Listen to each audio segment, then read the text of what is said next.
ఓం హ్రీంకారాసనగద్భితానలసికాం సౌః క్లీం కళాం బిభ్రతీం సౌవర్ణాంబరధారిణీం వరసుధా ధౌతాం త్రినేత్రోజ్వలాం వందే పుస్తకపాశమంకుశధరాం స్రగ్భూషితాముజ్వలాం త్వాం గౌరీం త్రిపురాం పరాత్ప్రగళాం శ్రీచక్రసంచారిణీం.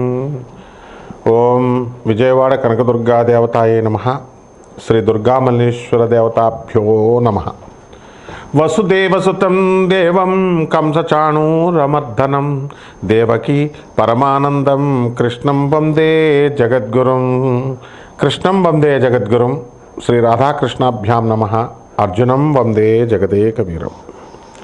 ఇప్పుడు మనము ఈ 2026 సంవత్సరంలో మనకి జాతకాలు ఎలా ఉండబోతున్నాయి, పూర్వజన్మ పాపపు కర్మలు శుభకర్మలు ఈ మొత్తం ఈ సంవత్సరం అంతం కూడా అంతం వరకు కూడా ఏ విధంగా మనకి పరిణమించబోతున్నాయి, అలాగే అదృష్ట యోగాలు ఎలా యాక్టివేట్ అవుతాయి, అదృష్ట యోగాలు ఉంటాయి కానీ యాక్టివేట్ ఎలా అవ్వాలి ఇలాంటివి, అలాగే ధన సంపాదన చాలా పేదరికంలో ఉన్నామండి, మేము అప్పుల బాధలో ఉన్నామండి, అసలు ధన సంపాదన రావట్లేదండి అంటే ధనాన్ని ఎలా మేనిఫెస్ట్ చేసుకోవాలి. అందరూ కూడా ఇప్పుడు యూనివర్స్కి చెప్పుకో అంటున్నారు కదా, యూనివర్స్కి చెప్పుకుంటే మేనిఫెస్ట్ అవుద్ది అని. అలా నువ్వు విశ్వం నుంచి నువ్వు ఎలా ఎక్స్ట్రాక్ట్ చేసుకోవాలి ఎనర్జీని, ఇవన్నీ కూడా సశాస్త్రీయంగా సహేతుకంగా మనము ఈ యొక్క వీడియోలో మనం తెలుసుకుందాం. నేను మీ ముల్లపూడి ప్రొఫెసర్ డాక్టర్ సత్యనారాయణ మూర్తిని. మరి ఈ 2026 సంవత్సరంలో మొట్టమొదటగా మనకున్నటువంటి గ్రహ స్థితి గతులు చూద్దాం మనము. శని వక్రించి మీనరాశిలో ఉన్నాడు, రాహువేమో కుంభరాశిలో ఉన్నాడు. ఆ తర్వాత ఈ యొక్క కేతువు నవంబర్ 25, 2026 సంవత్సరం వరకు సింహరాశిలో ఉంటాడు. ఆ తదనంతరం మనకి కర్కాటక రాశిలోకి వస్తాడు. గురుడు 2 జూన్ 2026 వరకు మిథున రాశిలో ఉండి ఆ తదనంతరం మనకి ఈ యొక్క రాశిలోకి పరిణమిస్తాడు, కర్కాటక రాశిలోకి. అలాగే ఇప్పుడున్నటువంటి గ్రహ పరిస్థితుల రీత్యా మనకి 2026 సంవత్సరంలో 12 రాశుల వారికి ఒక్కొక్క రకంగా మనకి అదృష్ట యోగం కలుగుతుంది. ఈ యొక్క మీనరాశిలో కుంభరాశి వారికి, మేషరాశి వారికి ఏలినాటి శని జరుగుతుంది. మనము పూర్వజన్మ కర్మలు అనేటటువంటివి ఎప్పుడో జరిగినవి ఇప్పుడు మన మీద అటాక్ చేస్తాయి ఏంటండి అని అంటాం.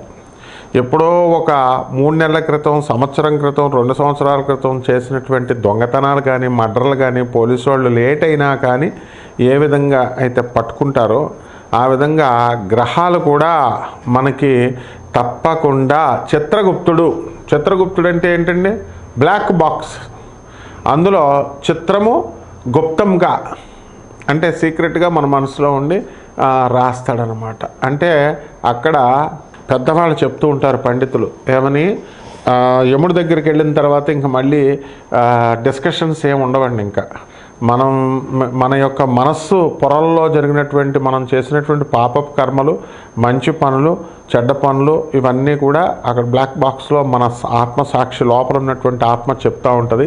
మనం ఏం పని చేశాము, ఏం పని చేయాలి అనే ఆలోచనతో సహా. అందుకే మనసా వాచా కర్మణ శుద్ధి అయి ఉండాలంటారు. అవన్నీ కూడా బాక్స్లో మనకి నమోదైపోయి ఉంటాయంట. చిత్రగుప్తుడు బ్లాక్ బాక్స్ లాంటి వాడు. అది తీసుకెళ్ళి తర్వాత మనం శరీర త్యాగం చేసిన తర్వాత తే ప్రయాంతి, లాస్ట్లో శంకరాచార్యుల వారు చెప్తారు, తే ప్రయాంతి, లాస్ట్లో ఆఖరిగా వెళ్ళిన తర్వాత ఇక అది ప్లే చేస్తారనమాట. అక్కడితో మనకు అర్థమైపోద్ది ఏ పొరపాట్లకి, ఏ తప్పులకి ఏ శిక్షలు అనేటటువంటిది గరుడ పురాణం నిర్వచించింది. కాబట్టి గరుడ పురాణంలో చెప్పిన దాన్ని బట్టే మనకి ఈ పాపాలకి ఈ శిక్ష అని అంటాం. కొంతమంది చెప్తుంటే అంతా సొల్లు చెప్తున్నావు అది ఇది అనేటటువంటి వాళ్ళకు కూడా ఖచ్చితంగా శిక్ష ఉంటుంది. ఎందుకంటే మంత్రత్యాగి భవేన్ దరిద్రత గురుత్యాగి భవేన్ మృత్యు అన్నారు. అంటే మంత్రాన్ని వదిలేస్తే కేవలం నువ్వు దరిద్రుడివే అవుతావు, కానీ గురువుని నిందించిన, గురువుని వదిలేసిన నువ్వు మృత్యువు గ్యారంటీ అని క్లియర్గా శాస్త్రాలు చెప్తున్నాయి. కాబట్టి మనందరం కూడా ఏం చేయాలండి అంటే మనము మన చేతిలో. స్వామి వివేకానందుల వారు చెప్తారు, every one is the master of his fate అని. మన భవిష్యత్తుకి మనమే మూలకర్తలం. మంచిగా కావాలి అనుకుంటే మనం మంచిగా చేసుకోవాలి ఈ జన్మలో. నెక్స్ట్ జన్మలో అయినా మంచి రావాలి అనుకుంటే ఆగామి కర్మ, ప్రారబ్ధ కర్మ, సంచిత కర్మ, ఇలాగా అనేక రకాలైనటువంటి కర్మలు ఉంటాయి, క్యుములేటివ్ కర్మలు.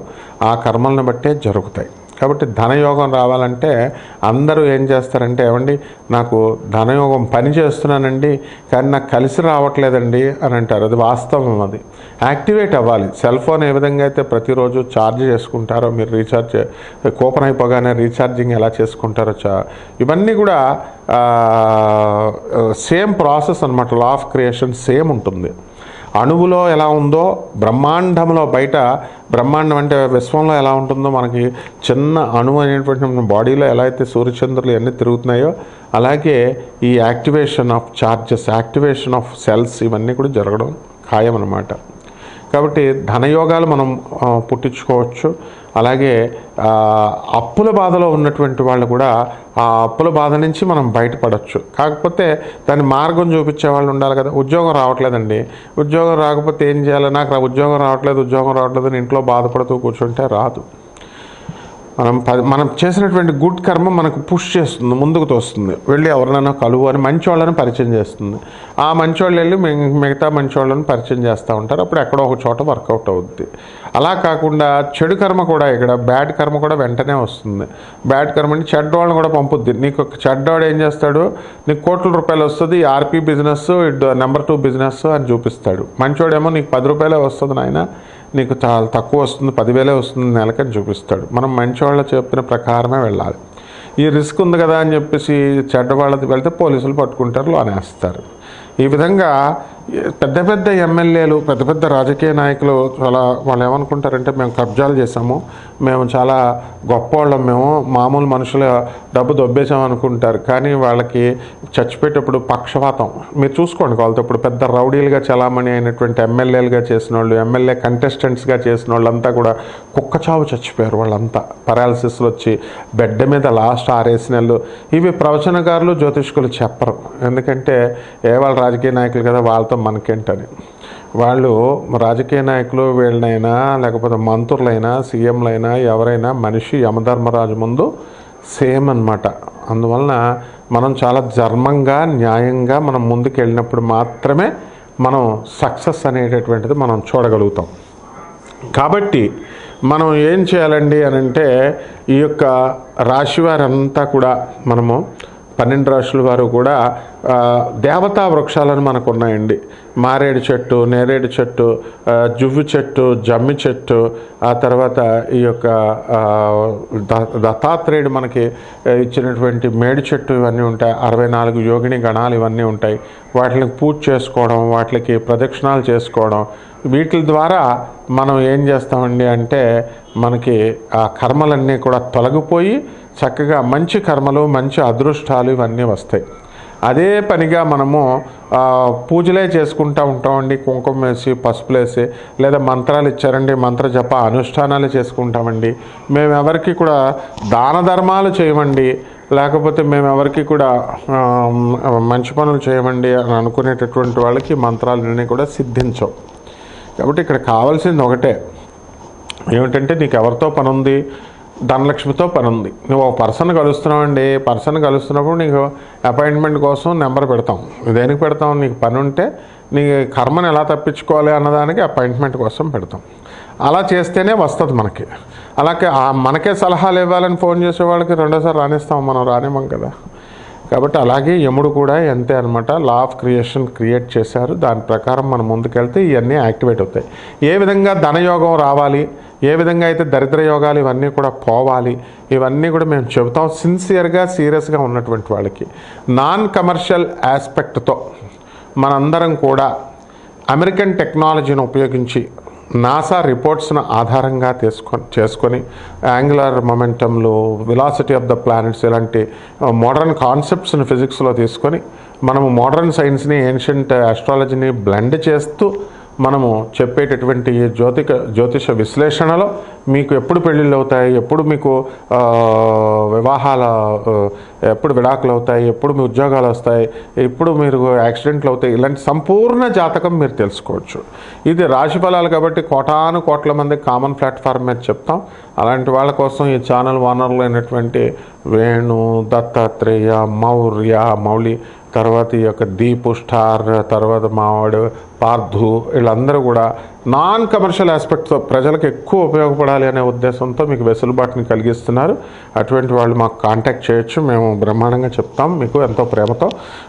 ఇకపోతే మీరు ఏం చేయాలంటే ఈ 12 రాశుల వారికి ఒక్కొక్క రాశి వారికి ఎలా పనిచేస్తాయో ఈ వీడియోలో చెప్తాం మనం. సింహరాశి, ఈ సింహరాశి వారికి అందరికీ కూడా మనకి సప్తమంలో రాహు నవంబర్ 25, 2026 సంవత్సరం వరకు జరుగుతూ ఉంటుంది. అలాగే మనకి జన్మంలో ఉన్నటువంటి ఈ యొక్క కేతుగ్రహ ప్రభావం వలన మనకి కాస్త టెన్షన్ ఉంటుంది అండ్ ఈ చాదస్తం ఎక్కువగా ఏర్పడుతూ ఉంటుంది, కోపం అధికంగా ఉంటుందన్నమాట. అందువల్ల కొత్తగా మనం ఏదైనా సరే పనులు స్టార్ట్ చేయాలంటే ఆ పనులన్నీ కూడా ఆలస్యం అవ్వడం, మనం చాదస్తంగా రేపు చేద్దాంలే అని ఉండడం అలా వెళతాయి. అండ్ ఎవరైతే మీరు పనులు కేటాయిస్తారో వాళ్ళంతా సరిగ్గా చేయకపోయేసరికి మీకు మండిపోతుందన్నమాట. అందువలన వాళ్ళని లెఫ్ట్ అండ్ రైట్ వాయించి పడేస్తారు. ఇక ఆదాయాల దగ్గరికి వచ్చేసరికి బ్రహ్మాండమైనటువంటి ఆదాయాలు మీరు సంపాదించడం అనేటటువంటిది జరుగుతుంది. ఇకపోతే లాస్ట్ సంవత్సరం కంటే కూడా లాస్ట్ నెలల కంటే కూడా బ్రహ్మాండంగా సంపాదిస్తారు. అండ్ ఉద్యోగ విషయంలో కాస్త టెన్షన్ అనేటటువంటిది ఏర్పడుతుంది. ఇక ముందుకు వెళ్ళాలా, మనకి అక్కర్లేద్దా అనేటటువంటి టెన్షన్ ఉంటుంది. ఈ ఉద్యోగాల విషయంలో మీకు భద్రత అనేటటువంటిది ఉంది. ఇన్సెక్యూరిటీ ఫీలింగ్ భయపడాల్సినటువంటి అవసరం లేదు. పిల్లల గురించి కూడా మీకు ఏమైపోతారో, పిల్లలు సీట్లు వస్తాయో రావో, వీళ్ళ ఆరోగ్యాలు ఎలా ఉన్నాయి, బాగుంటాయో బాగుండవో అని ఇలా మీరు అనేకమైనటువంటి టెన్షన్స్కి గురవుతారు. అసలు ఏ విధమైన టెన్షన్స్ కూడా మీరు పట్టించుకోవాల్సినటువంటి అవసరం లేదు. చక్కగా బ్రహ్మాండంగా అంతా కూడా మీకు స్థిరపడిపోతారు.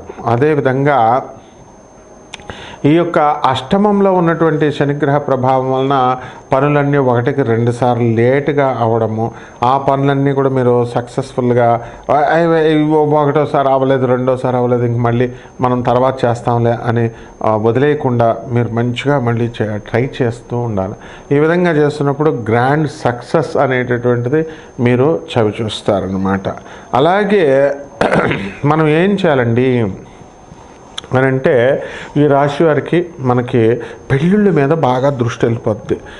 తల్లిదండ్రులకి పాపం మగపిల్లలు చెప్పుకోలేక నాకు పెళ్లి చెయ్యి, నాకు వయసు వచ్చేసిందని చెప్పలేక ఇది అవుతారు. ఆడపిల్లల పెళ్ళిళ్ళు అయితే మాత్రం ఆడపిల్లల తల్లిదండ్రులు ఆలోచిస్తారు పెళ్లి చేయాలని. కానీ మగవాళ్ళకి పెళ్ళిళ్ళు చేయాలంటే వీడు వెళ్ళి చెప్పలేడు కదా నేను ఆగలేకపోతున్నానని. అందువలన మగపిల్లలంతా కూడా వీళ్ళు పెళ్ళిళ్ళకి చేసేసుకుంటే మంచిదన్నమాట ఈ యొక్క సింహరాశి వాళ్ళకి. లేకపోతే ఇప్పుడు అమెరికా ఎలాగే తయారైపోయిందంటే మగవాళ్ళు పెళ్ళిళ్ళు చేసేసుకుంటున్నారు. అలాగే ఇటీవల ఒక సాఫ్ట్వేర్ ఇంజనీరు వాళ్ళ భార్య పాపం పిల్లలు మంచిగా ఉన్నారు. మంచిగా ఉంటే పనిలో సాయం చేస్తుంది కదా అని ఇండియా నుంచి ఒక పెద్ద ఆడావిడిని తీసుకొస్తే సిటిజన్షిప్ వస్తుందని ఆడది పెళ్లి చేసేసుకున్నారు. పని మనిషిను ఇంటి ఆడపెళ్ళాము, మా శిష్యుడి పెళ్ళాము. సిటిజన్షిప్ పారిపోయింది. ఆ ఇల్లంతా వాడి పేరు మీద రాయించేసుకుంది. ఇంకొక ఇల్లు కూడా కొనేసింది. పాపం మావాడు పాపం ఇండియా వచ్చేసి తల్లితో ఉంటున్నాడు. ఏమిటి నాయన ఈ అఘోరం అంటే వీర బ్రహ్మేంద్ర స్వామి వారు చెప్పినట్టు జరిగిపోతుంది. కాబట్టి మీరు ఇంకా పాతగా వద్దు, అసలు పాత రోజుల్లో బ్రతకొద్దు. అసలు అంతా చాలా అల్లకల్లోలం అయిపోతుంది. కాబట్టి సింహరాశి వాళ్ళందరూ కూడా తొందరగా పెళ్ళిళ్ళు చేసేసుకోండి. అండ్ ఈ యొక్క రాశి వారికి మీకు చక్కగా డబ్బు సంపాదన మీద డబ్బు వచ్చిన ధర సంపాదిస్తా, ఇల్లు కట్టిన ధర సంపాదిస్తా, ఈ లోపల లేచిపోద్దురా నాయన. ఈ మీరు లవ్ చేసిన అమ్మాయి వేరే వాడు నీకంటే గట్టోడి తగిలితే లేచిపోతుంది. భార్య కూడా నువ్వు వాళ్ళు చెప్పినట్టు వినకపోతే వెంటనే డైవర్స్ ఇచ్చి పడేస్తున్నారు. అసలే కోర్టులు పోలీసులు మొత్తం అంతా ఆడవాళ్ళకి అనుకూలంగా ఉన్నారు. కాబట్టి దయచేసి ఈ విషయంలో కాస్త శ్రద్ధ పెట్టుకోండి. అష్టమ శని అంటే అదే, సప్తమ రాహు అంటే అదే. భార్యాభర్తలు ఒకళ్ళు వితండవాదాలు చేసేసుకుంటూ ఉంటారనమాట. కాబట్టి ఈ అక్రమ సంబంధాలు ఉన్నటువంటి వాళ్ళు వెంటనే వదిలేసుకోండి ఆయన. ఎందుకంటే అవన్నీ ఫలితం ఏమి ఉండవు అన్నమాట. దైవ సాధన చేయండి. తర్వాత ఇక పరిహారాల దగ్గరికి వచ్చేసరికి రైతుల పరిస్థితి బ్రహ్మాండంగా ఉంది, తిరుగులేదు. ఇనప వ్యాపారము, స్క్రాప్ ఐరను, కిరాణా షాపు, బట్టల షాపు, హోటళ్ళ బిజినెస్లు, బజాజ్ ఎలక్ట్రానిక్స్లు, ఇలాంటి ఎలక్ట్రానిక్స్ ఫ్యాక్టరీలు రన్ చేస్తున్న వాళ్ళ పరిస్థితి కూడా చాలా బ్రహ్మాండంగా ఉంది. అండ్ ఇది వచ్చేసి పరిహారాల దగ్గరికి వచ్చేసరికి మీరు ఏం చేయాలా, మనము రాహు జపం చేసుకోండి, రాహు స్తోత్రాలు చదవండి.